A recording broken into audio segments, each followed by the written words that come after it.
The time is 3 o'clock. Good afternoon. Here is Impact Business Radio Ibr92.5FM news update at 3.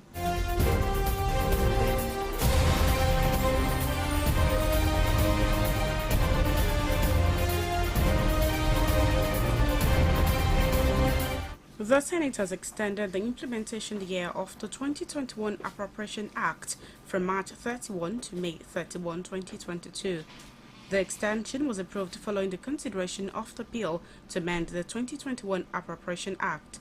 Moving the motion today, the Senate leader, Yahya Abdullahi, recalled that appropriation acts in the past were passed mid-year, with their implementation usually extended to the following year. Abdullah explained that extension of the budget period becomes imperative in view of the need to complete ongoing projects nearing completion. The Senate had, before considering the bill, suspended a rule to enable it expeditiously introduce and pass the bill. Meanwhile, the bills seek to establish the National Industrial Technology Park, the Federal College of Agriculture, Isiarin Ekiti State, and the Federal University of Agriculture, Ogoja, Cross River State, also scheduled second reading at plenary. In his remarks, the Senate President Ahmed Lawan referred to the bills to the committees on Trade and Investment and the Joint Committees on Tertiary Institutions and Agriculture and Rural Development.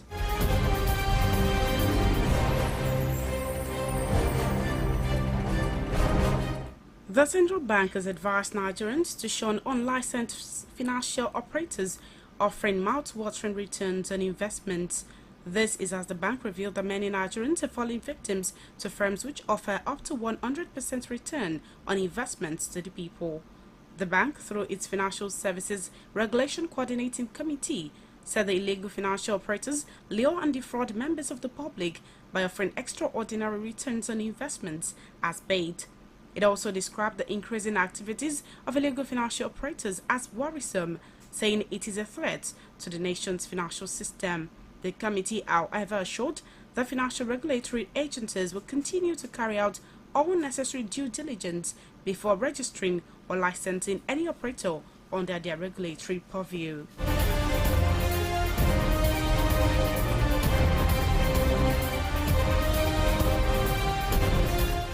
The Cross River government has debunked claims that it has been unable to pay salaries to workers and gratuities to pensioners in the state. In a statement today, the state's head of service, Timothy Akwaji, described such claims as malicious, untrue, and concocted to dent the image of the state government. Akwaji noted that in the face of challenging revenue inflows coupled with suffocating debt overhang, the present administration placed a premium on payment of salaries and pension to the state government will not hesitate to sanction or prosecute those orchestrating malicious propaganda aimed at causing disaffection in the state. Akwaji also gave the assurance that the state government will continue to address the concerns of workers and senior citizens of the state.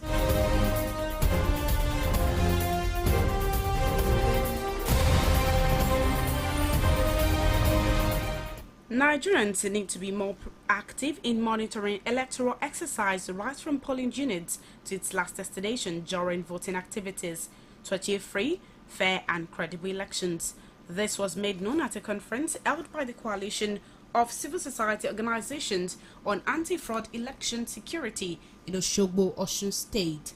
Speaking with Newsman, the convener of the coalition, Kennedy Iyere, urged the Independent National Electoral Commission to ensure the credibility of the Osun and Ekiti States governorship elections as test cases for the 2023 general elections.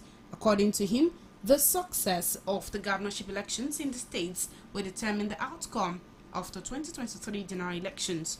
Also speaking, one of the coordinators of the event, Sylvester Okodua, called on the electoral body to address the challenges associated with the biometric voters accreditation system before the elections.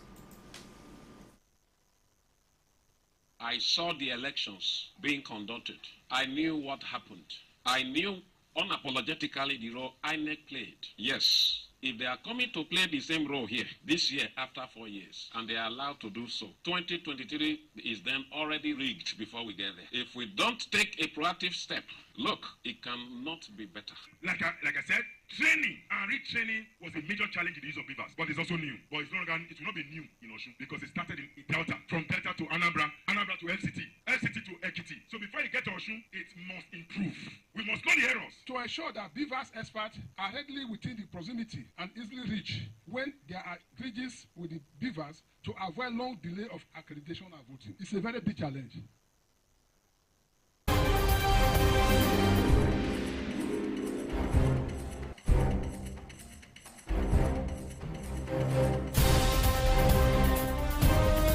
That ends the news update at 3 on Impact Business Radio, Ibr92.5 FM. Do join us at 6 for the news across Nigeria.